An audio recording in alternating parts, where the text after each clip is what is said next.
Into Sunday, I think it'll start off very chilly indeed with some freezing fog patches, but there will be a lot of sunshine out of that, and once those fog patches have gone, there'll still be some showers down this eastern side, particularly across southeast Britain. Into Monday, well, again, another really cold day, I think, also some freezing fog patches, but that change late on in the day could mean that temperatures rise in the Western Isles to around +6. Into Tuesday, this is what may just happen. It may get windy, it may get wet, and it certainly looks like getting milder. Bye for now. Any man who messes with me tonight is going to get it. I hope not to get arrested by vice, but I'm probably going to get arrested. There's so much we want. I've probably got something that will help humanity. I check on this anti-aging lotion once in 2 months. So much we wish for. I'm desperately in need of a home. You got anything yet? And I love my own space. Sharing hopes with the people of Paddington Green. Monday at 9:30 on BBC One. Comedy action here on BBC One later tonight. Mel Gibson and Goldie Hawn dodging the baddies by whatever means possible. Bird on a Wire at 10:25. You can't keep a good man down, and here's one of the best. Back for a new series now on BBC One, The King of the Talk Show.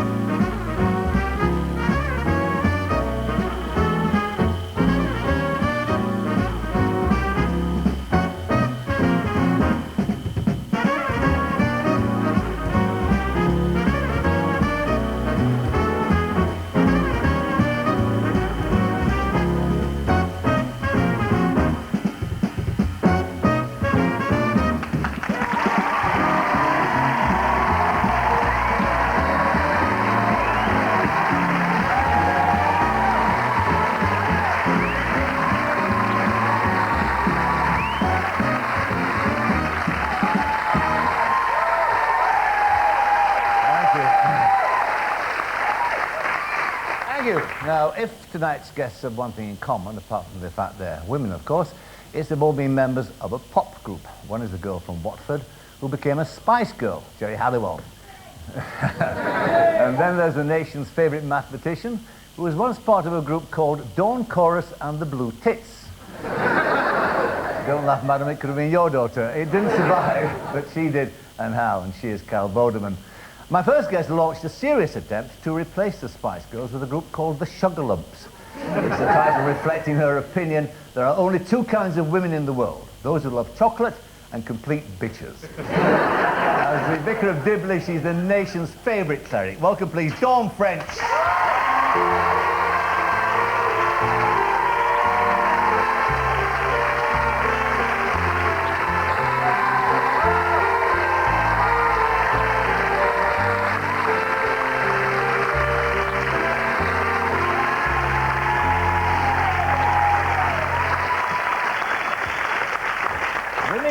Chocolate and complete bitches. Yeah. That's a definite statement of fact, is it? Yeah. Which one do you think I am? I think you're a chocolate love.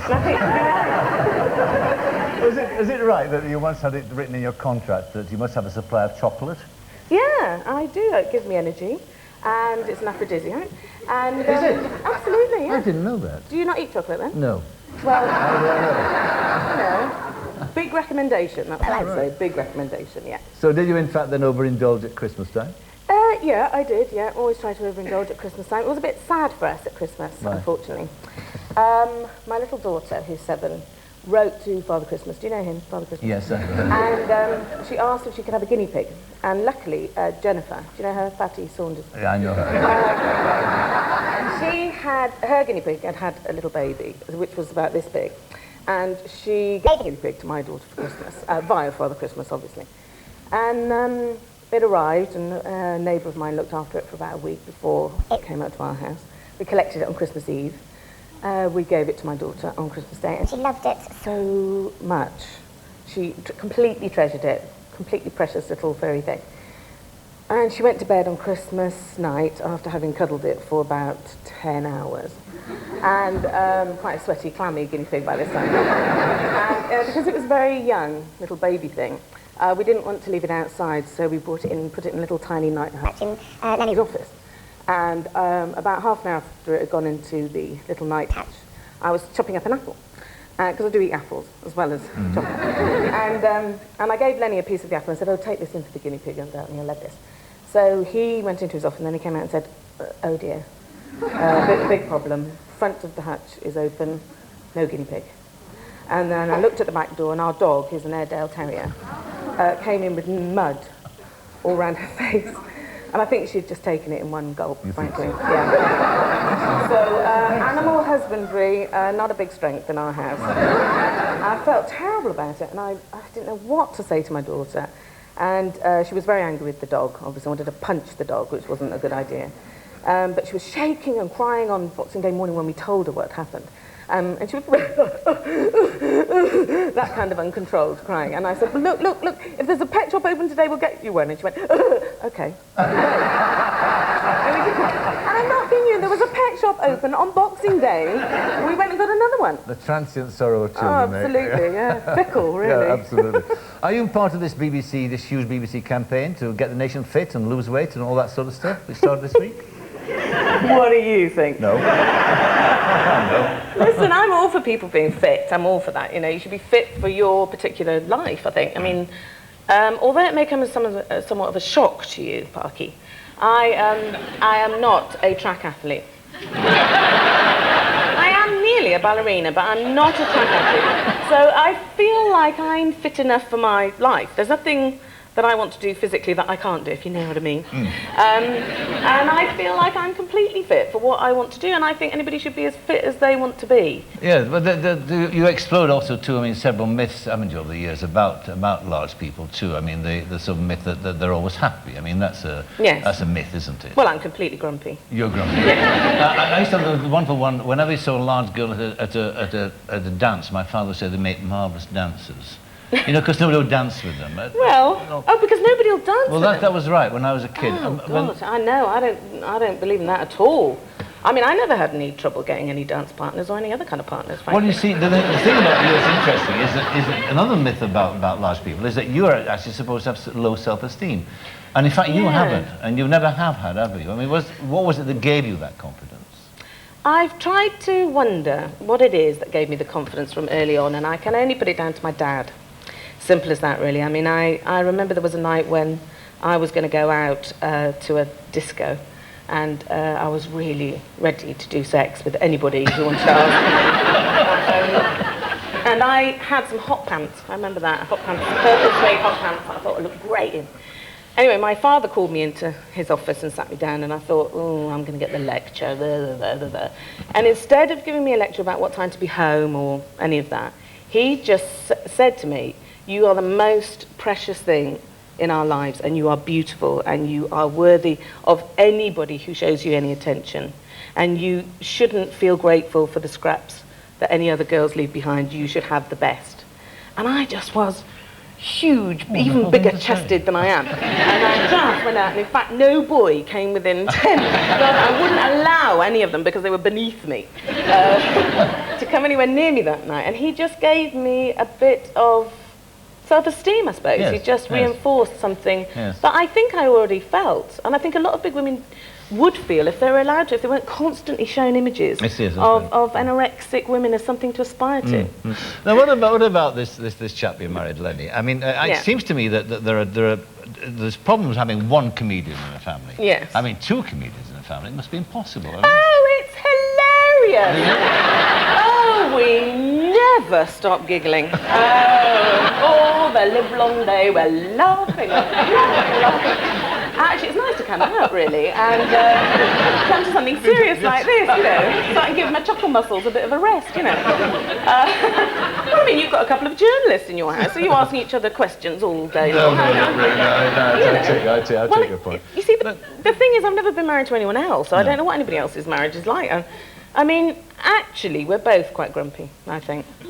In fact, we're both very grumpy. Yeah. So this is all complete facade. Not much fun in your house, no, it's dreadful, it's dreadful. I wouldn't bring up children in it at all. Certainly not guinea pigs. What about the other business, the other partnership too, the long-term partnership in your life with the aforesaid Jennifer Saunders? Yes. See, the other strange thing about you is that I think is that the people who make people laugh, comedians, I think it's a vocation. I think they can't help it. It's almost like being in the priesthood. Yeah. You know, they're drawn towards it. In your case, of course, you were not, were you? I mean, you're a teacher. Yeah. And you'd arrived by accident Yes. at being Yes. in comedy. Still not sure we should be there, actually. Well, We'll get rumbled one of these days. And I suppose the person who actually led you into it was the aforesaid Jennifer Saunders. Yeah, but you see, it was, neither of us intended to do any acting, or certainly not do any comedy. It wasn't even a sort of proper job, really. I didn't think of that as a job prospect at all. But we went to college together, and we shared a flat together, and we made each other laugh a lot in the flat. And then a lot of the actors that we were at college with, we were on the teaching course, but a lot of the actors used to show off at the end of term cabaret. And we thought, well, they're just showing off. We could do showing off quite well. So we had a go at it then for the crack, really, just to amuse ourselves. And then it became, a real opportunity, because there was a thing called the comic strip, and they were looking for girls to be part of it. And they only wanted women because they didn't have any. The other thing, too, about the partnership, a comedy partnership, is that it's observable, certainly, and the people I've known, the men who do sort of comedy duos, that actually there's quite a bit of friction there, that often they don't like each other. And often the longer that the relationship lasts, the less they like each other. Is that been a problem with you and Jennifer? Because people don't talk very much about the relationships they have in double acts, I don't know how much of that is true, but I suspect you're right. I know the double acts you're talking about, and I know that they don't get on, and they have separate dressing rooms, and they don't share their social lives. But Jennifer and I were friends, first and foremost. So going into a kind of partnership was an organic thing. It was just part of our friendship, an extension of it. And although we've had spats, like anybody would, I mean, it's been 20 years that we've been working together.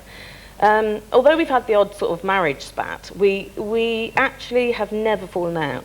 And I think we've got a big respect for each other and a proper grown-up female sort of love for each other. Going back to where we started this about the self-esteem, would I be right in saying that the only time that you doubted your self-esteem, or was made to feel, in a sense, not ashamed of being big, but sad about it, was when you went to America, to Hollywood?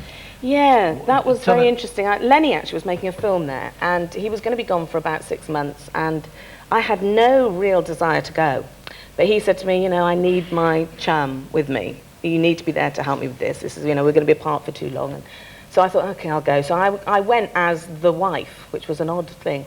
And he was what they were paying for, so he was who they talked to, and we used to go out for dinners with all these producers, and nobody would talk to me, which was very odd. I thought, well, I'm quite gregarious, I'm quite happy to chat away about whatever I do. And people completely ignored me, or did that kind of smiling that don't really mean anything, and then turn the other way like that.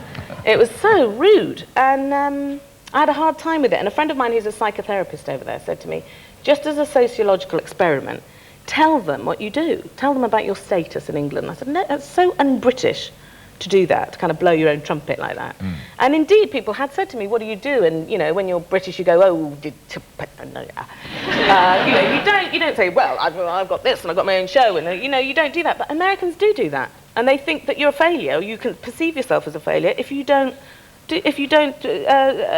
trumpet yourself right there and then, So, in fact, I said to her, I can't do that. That's too rude to do that. And then I got very drunk one night when they were all busy chatting to Len and nobody was talking to me once again.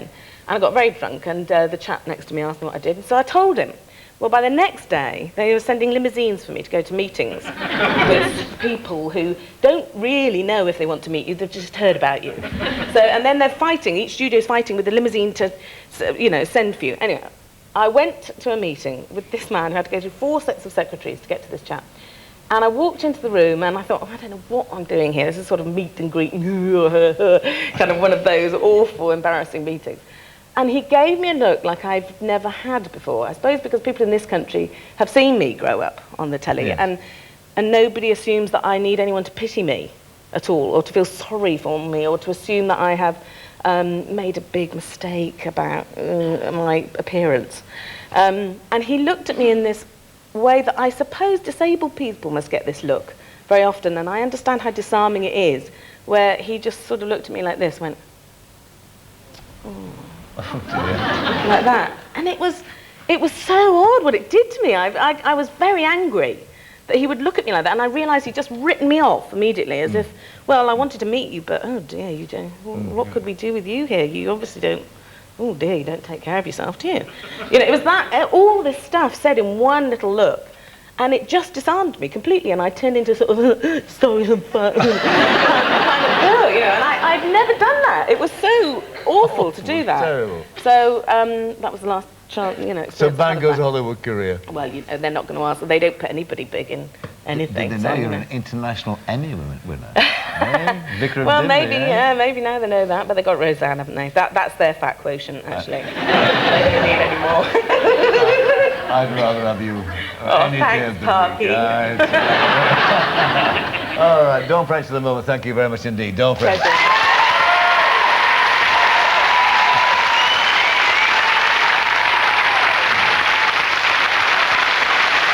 When my next guest was aged 8, a teacher wrote she has a masterly hold over mathematical computation, which should prove profitable later on. She was right, but couldn't have imagined that gift would lead her to television, a show called Countdown, and stardom as the nation's favourite maths teacher. Today she's so much in demand, she's best described as omnipresent.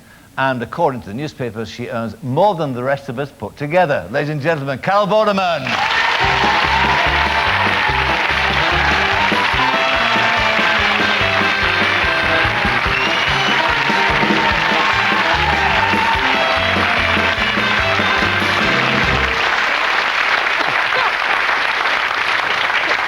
We're in the Monday. Yes, thank you very much. That's all right. That's all right. I knew you, being a gorgeous Yorkshireman like yourself, is would it- have to bring that topic up. Is it true that if you went on strike, that television would close down? I think not, Michael. I think there'd be many who'd cheer.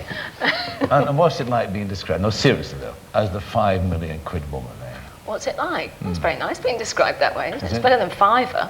Yeah. Does it bother you though, this thing What? about people sort of learning about how much you're earning or speculating on how much you're Well, they earning? speculate, don't they? I mean, it's interesting. It depends which paper you read, really, that particular morning. So, But it doesn't bother you too much. Nothing bothers me. Or very little bothers me, I have to say, what I read. I see. No, because, you see, when we started on Countdown 16 years ago, we started on November the 2nd, 1982. And I was 21 years old. And I thought, so nervous about it. I thought, oh, gosh, do that. Had all the photos taken, and the next day the papers wrote up, they said, this programme, Countdown, is so awful that the programme should be taken off air immediately, and so should the entire channel. So, you know, things just get gradually better from that point on. It was so bad. Don't you get fed up at Countdown? I love Countdown. Well, you've been on Countdown. I know I haven't been on Countdown, but I mean, I'm 16 years... That tie should be on Countdown. Well, there's a reason why for time. In honour. But the suit's not, is it? No, It's certainly it's not. No. No, it's not. But I mean... No, I love it, you see. I mean, we have such a lovely time, and Countdown is a very, very tight-knit little production team, because the two producers were actually contestants on in the first year of the programme. And I think Diane is the newcomer. She's only been in the office 12 years. So, and of course Richard and I have been on since the beginning. But could you imagine, as I said in the introduction, that gift that you had for figures when you were a kid for doing maths would lead you to television? No, I never wanted to be on television. I never wanted to be in the media. Well, in 1982, by definition, there was no Channel 4. There was ITV, BBC One, BBC Two. There was no breakfast television. There was no daytime television. There was no satellite. There were just the great stars like yourself. Yeah, well, it's true. There was Parky, Brucey, and so on. But it was like television was something that other people did. And I thought that I wanted to go into the computer industry, which was still very much in its infancy in those days. But I knew that I sort of wanted to do something in communication as well, but I never ever dreamed about television. And it was my mum, in fact, who spotted something in the Yorkshire Evening Post, because we were living in Leeds, lovely Leeds, and said, you should apply for that, you'd be good at sums. And I said, I know I'm good at sums, but don't be ridiculous, mother. And she said, well, I'm going to write a letter. I said, don't be daft. So she wrote this letter, she said, now you sign it. I said, nothing will happen, you know, nothing will happen, you know, like you do to them. Well, you sign it and I'll post it. So that's what happened. I mean, what about this business about being the sort of mathematical genius? I mean, put it in perspective. Yeah, no, I'm good at sums and I'm very good at the countdown game. But I am not a mathematical genius. And I say this to everyone, but the papers still say, oh, mathematical genius. But, I mean, you know, there are proper mathematicians who have, you know, professors of mathematics, for instance, who are proper mathematicians. I am not a proper mathematician, but I love sums. But did it make it easy? It's a gift, isn't it? I mean, you found it very easy. I did find it easy, and I did a lot of maths at university, although that was part of an engineering course that I did at Cambridge. Right. But yeah, I love it. I love it. I treat it like a game, really, and I always have since I was probably about 4 years old. I mean, the background you came from was an unlikely one to produce somebody who's got to where you are now. I saw that this is your life, and all those people used to leave you pies at the bottom of your garden so your family could go and eat. I mean, your dad left your... Well, we could have chips as well. I mean, but it's a very poor background, wasn't it? It was, yeah. My mum had a very hard time because she and my father split up when I was 3 weeks old, and I have an older brother and sister. So she brought the three of us up by herself. And in the 1960s, that was even harder as a single parent than it is now. And we're a Catholic family, and being divorced was not particularly then something that you wanted to do, being a Catholic, and obviously not still now. And you went to a Catholic school? Went to a Catholic school. So you get in the neck there, would you? Well, there were only, as I remember, 2 families in the school who had divorced parents. So I'm sure there are many more now, but not in those days. And she had it tough. I didn't have it tough because I knew nothing better. We had a lovely life. We were very, very happy. But my mum had it hard. And she always says, actually, now, she said, if she had a choice, she would say, have 2 parents there. She says it now. She says it to me often. Yes. But she's been reconciled, of course, as is your brother and your sister with your father. Yeah. But you haven't. No, I haven't. No, I don't really talk about that actually. I don't talk about it because it could upset him, and I don't feel any malice towards him. He's just never been a part of my life. I'm 38 years old now, so. You just don't want to be bothered with that at all. Well, it's not. It's not. It's very difficult, really. People think it might be strange not to want to. It's an adult choice that you make. I find it just something that, I mean, you've never known him. No. It's as if he never existed. Well, I suppose so. Yeah, I suppose so. But I wouldn't want to upset him in any way. No, and I can see you don't like me asking you questions about it. I don't really, no, because I'm not going to anymore. No. All right. The other thing that was interesting was that when you went to, education was your way out. I mean, that's what gave you the key. Yes, absolutely. And for all of our family, actually. Right. Yeah. And yet, again, of course, it's fascinating reading about you. When you came back from university with your degree, you and your mum were homeless. Third-class degree. Your third-class degree, yes. You must have had a good time at university, Carol. Well, that's the excuse, I suppose. But you were homeless, weren't you? Yes. Now, that was actually probably the hardest time because I'd graduated and I had a job, and in this job I was moving every 6 weeks from kind of one factory to the next for the same company. And my mum, by that point, had remarried and unfortunately split up with my stepfather. And I was 20 by this time when I graduated. And she was living in digs and I was living in digs. And we had to live literally out of the back of an old banger that I was driving at the time in kind of plastic bags, And it was really odd because obviously as a young person you often live in kind of rented, accommodation and so on. But when your parents are doing the same, living in digs, she was sharing with 2 20-something-year-olds, like a student. It's really difficult. So we bought a house. I said to her, right, we should get a house, And I've been up to Yorkshire, it's a very nice place, and she'd never been. And I'll organise it, I'll find the house, I'll organise a joint mortgage and we'll go and live up there. All right, darling, that's fine. If that makes you happy, that's what I'll do. So that's what happened. And Yorkshire was, lucky Leeds. That was the sort of turning point. She's clearly a remarkable woman, your mother. She is a remarkable woman. She really is a very special woman. And she lives with us now. Yes, I know that. Now, I was going to ask you about that because, now you are this housewife superstar, like Dawn. What? And this is a housewife superstar. What interests me is this thing, because I know that when Mary, when my wife went out to work in television, she'd been a teacher, but then she went into television, that she had a good time, but all the time she felt guilty. About having children. Yes, and it's a thing that men never have to face, isn't it? I mean, I don't think men think about it. No, they don't think about it. I think it's very odd when you get asked that question, how do you juggle a career with children? Nobody ever asks Lenny that question. No, of course And in fact, not. he does 50% of it. So, absolutely. Well, that's the answer then. So you feel no guilt at all because Lenny I think if you're going to go back to work, there's no point in feeling guilt. You know, No, you can't as have long it as both you ways. make You sure make they're it- looked after. Absolutely, yeah. I mean, I'm very happy, obviously, because, you know, I couldn't trust anybody more than I do my mum. Yes. And children are very happy. We're all very happy, so, you know, it works for us. And actually, it's almost an old-fashioned way of doing it, because that's what used to happen. Yes. Was that, you know, it was the extended family, when people all lived in the same street, and you go back to your Auntie Jessie's or whoever after school. Yes. And that was perfectly normal then.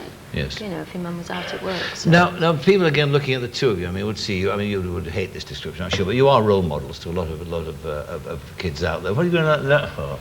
I mean, you are. It's too much responsibility. Well, it's not a bit, but it's. No, it means you can't misbehave. But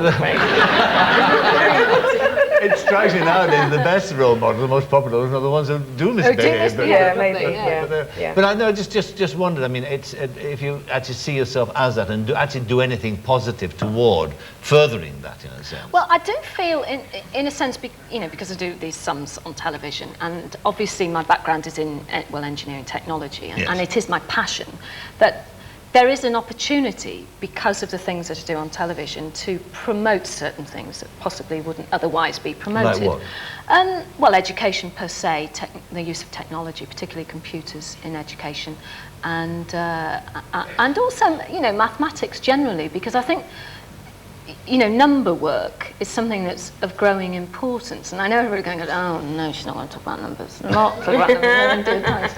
But, you know, we use far more numbers in our lives now. Everybody has credit cards and mortgages and bank accounts and self-assessment for tax and VAT and national insurance, much more so than 30 or 40 years ago. Yes. And yet the skills in being able to juggle those numbers competently, it's actually declining. But I mean, how do you go about this? I mean, you see, the problem with maths, as far as I'm concerned, is everyone goes, oh. It's boring. Maths are boring, and I mean, I went to my entire Well, education. you haven't lived if you think numbers are Well, I do. You see, I mean, I read something that you said, where you said something wonderfully outrageous, which I want you to repeat on this program.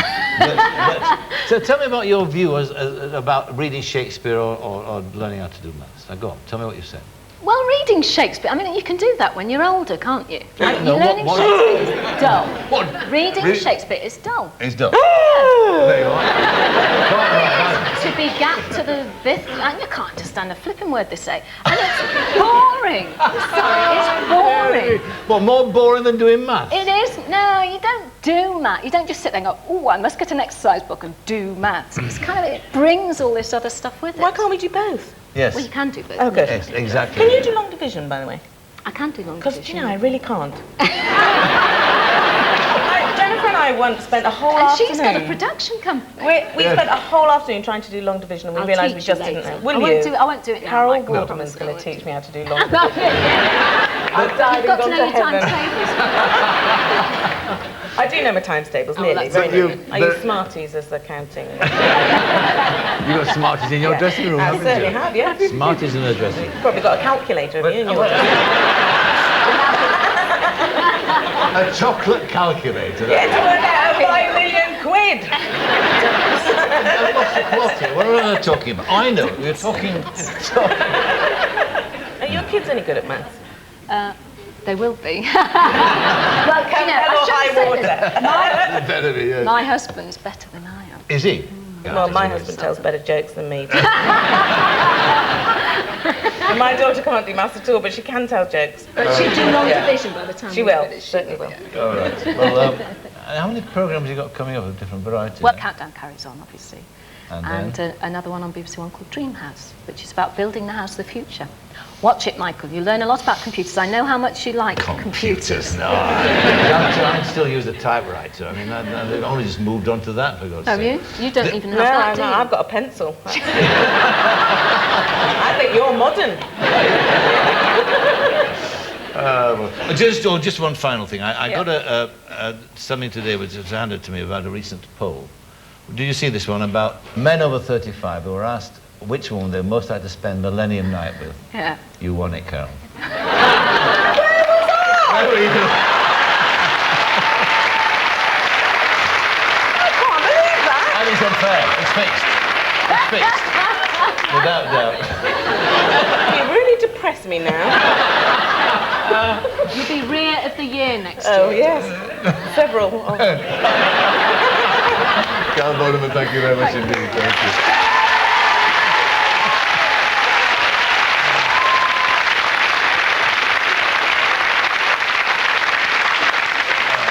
my final guest has lived the classic rags to riches showbiz story. She's the girl from Watford who became a Spice Girl, the former office cleaner who became a superstar. She was the fearless one.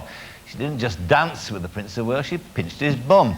Last year, she walked away from the Spice Girls. Why? Well, let's ask her. Welcome, please, Geri Halliwell.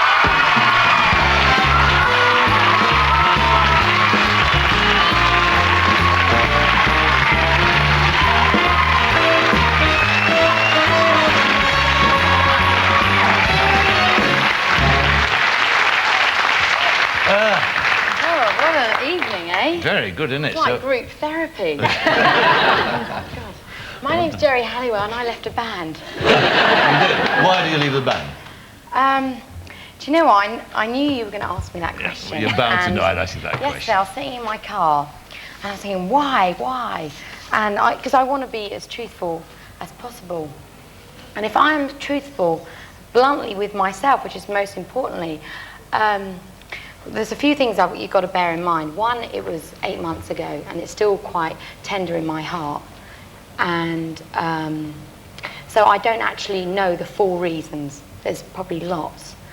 And it's the only way I can describe it. I'll tell you, what I can tell you is the events, and you, Dr. Parker, you tell me. Maybe give me a cure. I don't know about that, but... Well, you know, I've got a bit of a history, as you know, we can cover, which, you know, makes me who I am. Maybe that can explain it. But what I can say, you know, the Spice Girls to me was like a marriage. It was a marriage where I fell in love completely, passionately.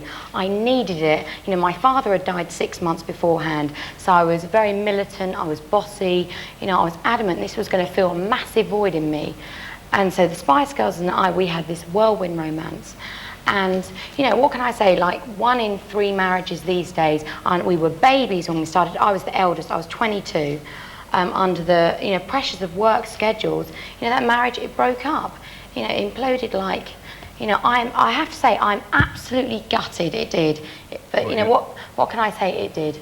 I would have liked it to go on, yes, but I'm always a very instinctive person, and something told me that I had to leave. Yes. See, I'm more interested in where you came from than where you were with the Spice Girls. Although that's fascinating, because I mean, when we were talking to Carol there about background, I mean, you were really poor, weren't you? I mean, poor.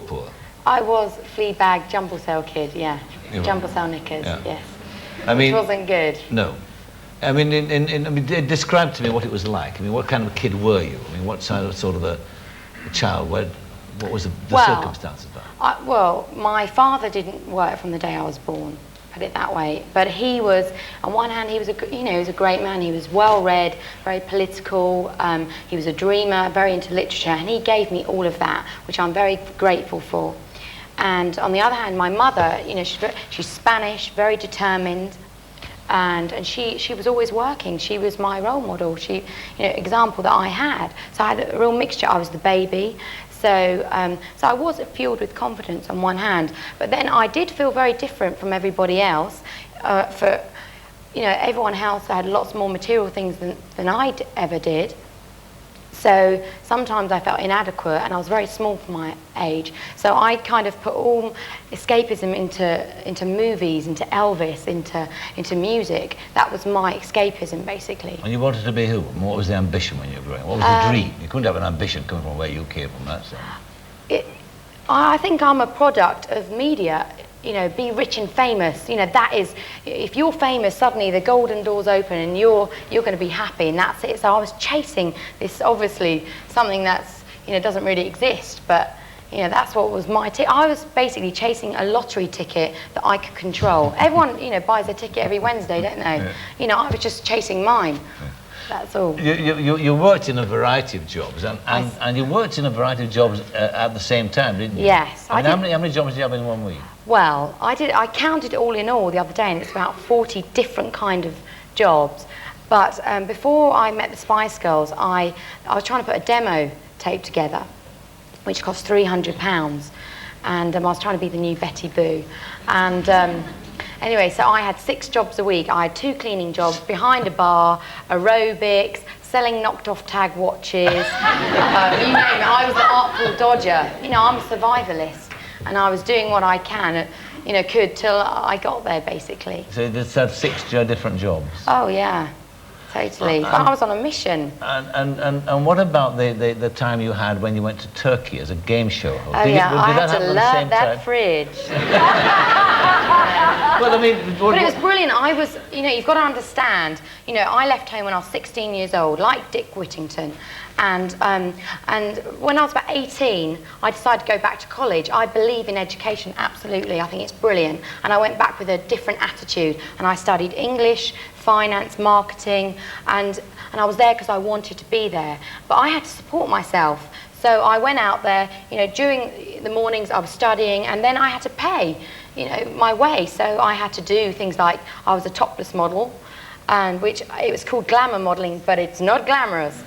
And I was the game show hostess in Turkey at the weekend. Well, tell us about both those things, but tell us about the game show hostess first of all. Did you learn how to speak Turkish?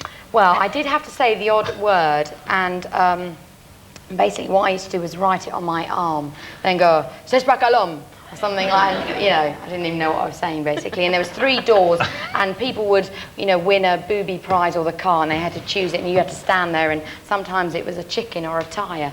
But the funny thing was, they used to put me up in this hotel, and I used to think it was fantastic. I was earning a couple of hundred, you know, pounds. I thought it was brilliant at the time. And the topless modelling too, I mean, that would always come back to haunt you, won't it? It certainly came back to haunt me, yeah, totally. You know, it was something I did. It wasn't something that I really wanted to do. It paid, you know, for me it was, you know, good money, but it isn't really. And I didn't do fantastic at it. I mean, the irony of it all, you know, these photographers, they've made a fortune out of it now. You know, I've made Playboy. But they sold the pictures to Playboy. Oh, absolutely, yeah. And I mean, you had no means of either stopping that or making some money out of it. Yeah, funny thing was, they'd want you to, you know, to get your top off and, you know, show your bottom, and then I would be trying to get them at the end of it to do some pictures for my book and do something really arty.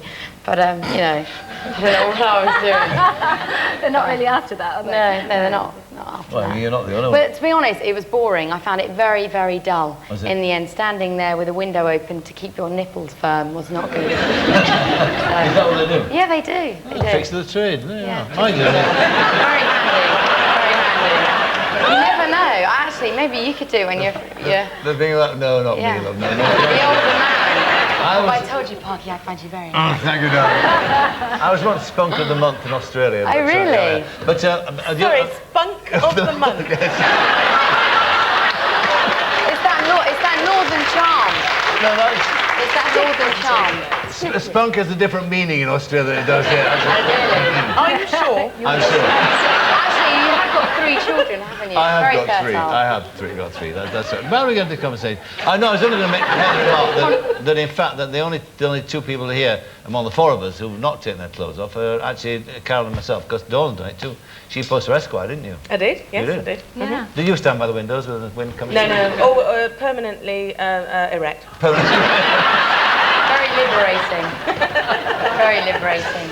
Right, so you got all this, you were 300 quid to make a demo disc. Right, and then along come the Spice Girls. Yes. Is that how it happened? You know, there was an audition, and the funny thing was, I had another manager at the time, and, you know, quite a good one, and I thought, yeah, I'm carving this career, just starting it out. And then I met the other girls, but they had shit management, and I thought, what do I do? Do I go with this guy that's a good manager, or do I go with the girls, which I thought were fantastic? You know, I fell madly in love with them, with, you know, not so good management. And I remember asking someone into the record business, I said, what do you think I should do? He goes, girl band? Nah, never make it. And I thought, that's reverse psychology on me, thank you, I'll go with the band. Really? You know, you're wrong, absolutely, it's very instinctive. But you could have no idea that it would have taken off as the way it did take off. No, you couldn't. No. I think, you know, we're very focused, and, you know, we had good gut instinct that it was going to work, really, and it was, you know, it was a tight thing together. But it must have changed your lives totally. And, what interests me is, you know, the manner in which it changed you. I mean, how did it change you? You went from this one moment, all of a sudden, you're this girl from Watford, this group of wannabes, and the next thing, you're this extraordinary phenomena. I mean, it's all over the world. And you're like, I bought you 3 times for my grandchildren, dolls, you know. Did you play with them? Certainly. But I mean, it's been a remarkable story. It has, but the thing is, it's so fast. You've got to understand, really, we were only in the public eye 2 years, but I mean, that's the state of consumerism. It's so fast, you know, and so you don't have time to digest it. You don't. You really don't. It's a blur, is it, with you? It is really. One minute I was, you know, pinching Prince Charles's arse, and the next minute, you know, I was on a boat in Cannes. You know, I was sitting in front of the telly the other day, and suddenly I thought, oh my God, I pinched Prince Charles's bum. I can't believe I'd done that. It wasn't bad. It wasn't bad, I have to say. And, you know, actually, one thing I would like to say is, for those, you know, Geri Halliwell is here, but Ginger is not dead. She's still alive, and she does come to surface now and again, and she will be back. But on the Prince Charles theme, on the Prince Charles theme, I mean, that was the first time. By way of introduction, you pinched his backside. Yeah. But then, of course, you actually went and you sang at his birthday. Yes, and I had a big learning experience from that. If anyone is suffering from constipation, sing to Prince Charles, because I went 11 times in that big dress. Not good, I have to say. What I was thinking, I was thinking, imagine if I fell over. What would I do? What would I do? So I came to this plan that if I did fall over, I was just going to lie there and pretend to be dead. That's it. Cart me off and never wake up. So, but I've had one hell of a year. It's been a disaster adventure movie. Did I tell you about my drowning in Uganda? Well, I was there with Comic Relief, and I was whitewater rafting, and I fell in the water in the rapids, got sucked under for 20 seconds, and I'm telling you, and then the boat turned over and was smacking on top of my head, and it was like a Poseidon adventure, yeah, and I was like Shelley Winters, and someone tried to save me, and I went, help me, help me. It was just like, so there was that, and then from that I went to going to the United Nations, and that was meant to be an educational visit, and suddenly it said, no, you've got to speak to World Press, and I was like, oh my God.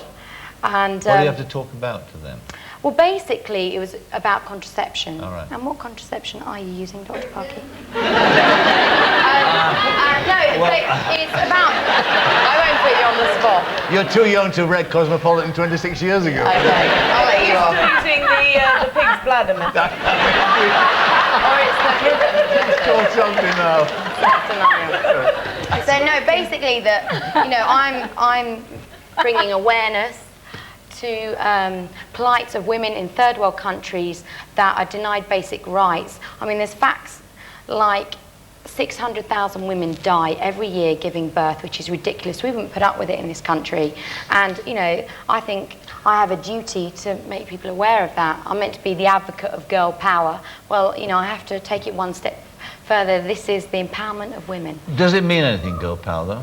Oh, totally. Does it? I mean, did it change anything? I put my hand on my heart and I believed in it. You put your hand on your mic there, actually. Sorry. Be still my beating heart. Yes, it is. But I mean, is it just a phrase? I mean, does it work or what? I mean, well, it worked for me. I am living proof that if you put your mind to something and you feel strong, then you can achieve anything.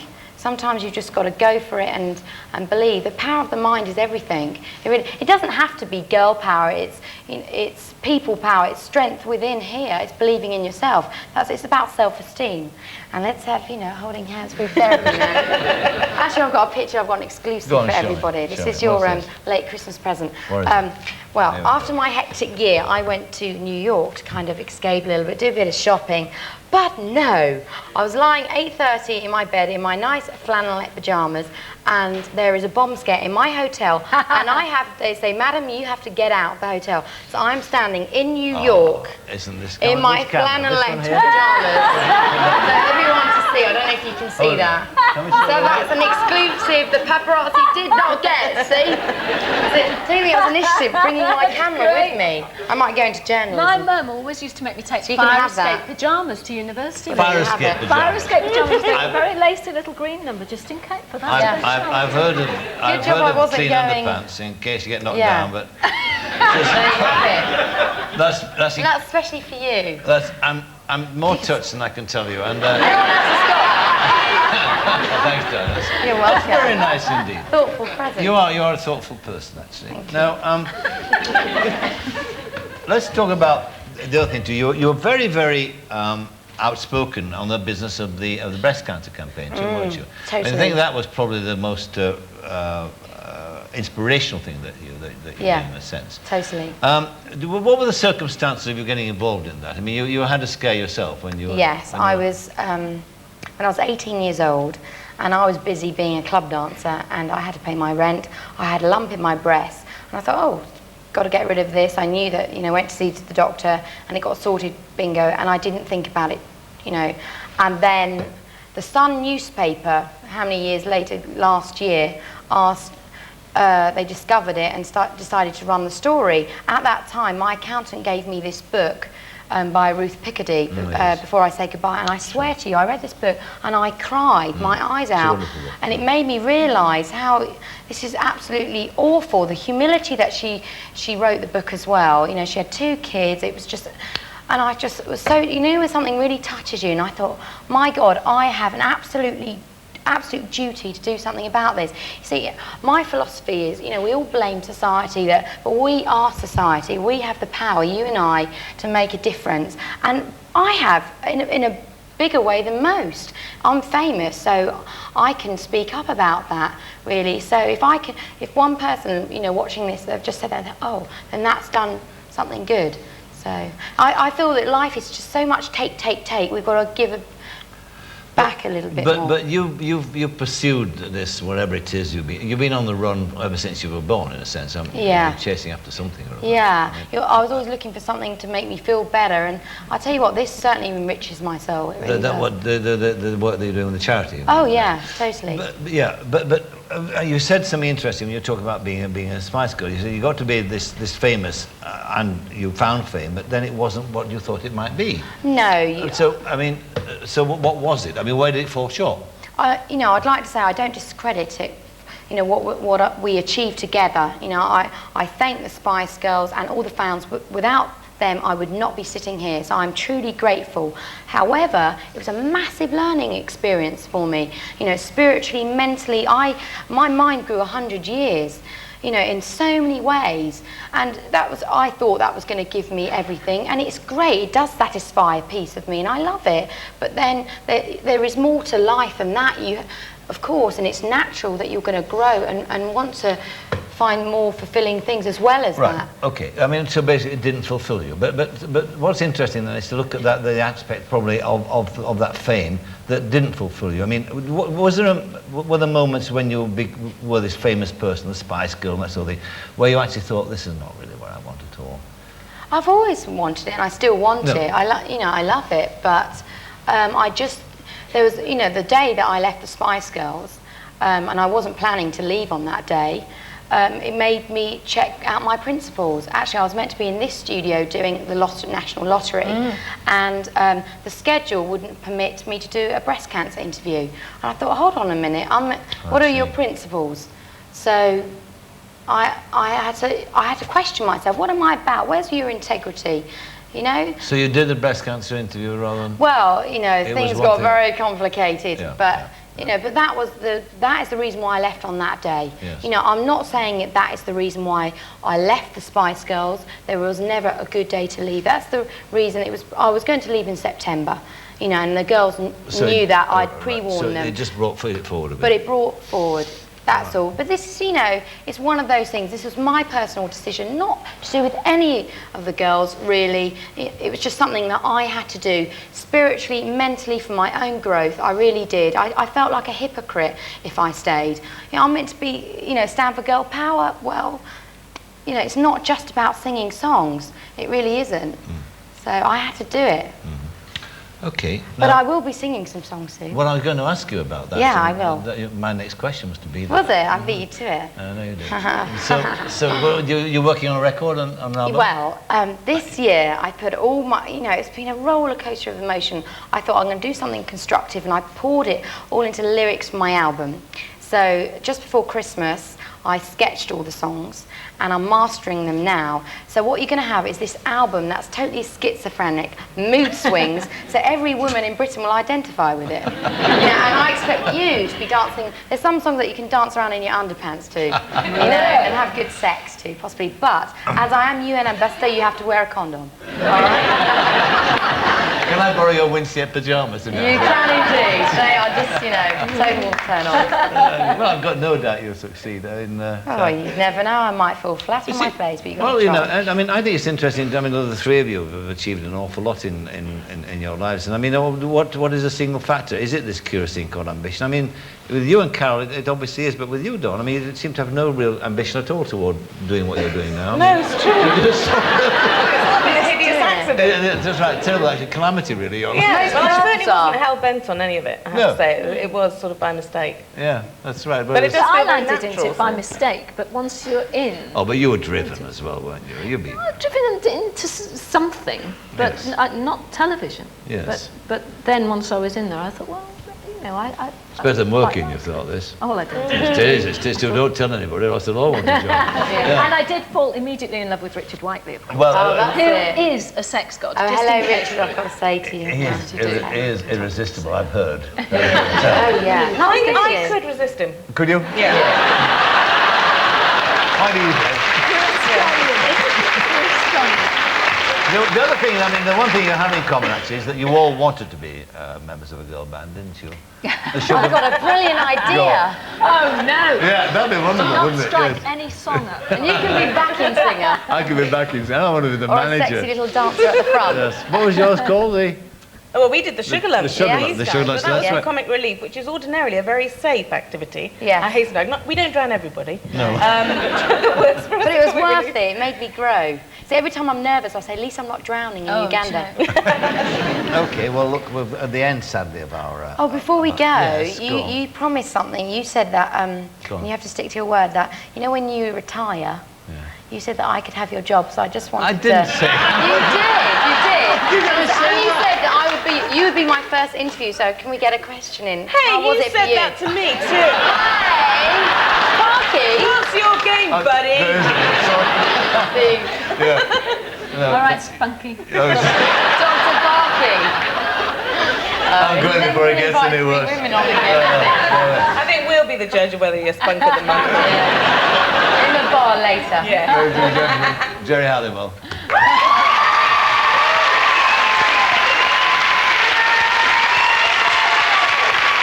Oh, dear.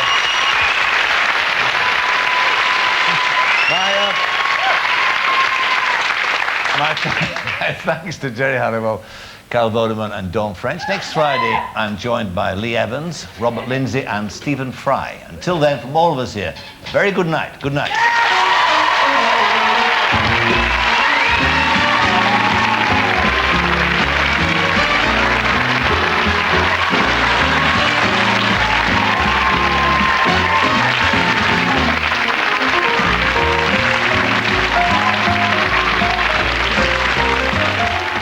Next tonight, Goldie Hawn rather reluctantly joins Mel Gibson on the run in Bird on a Wire here on BBC One.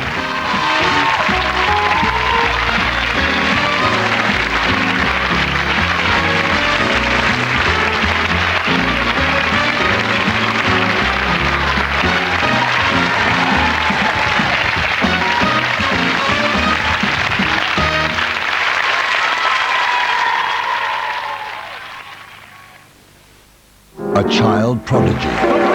David Helfgott. An overbearing father. No one will love you like me. Lumens of genius. Genius? A tormented life.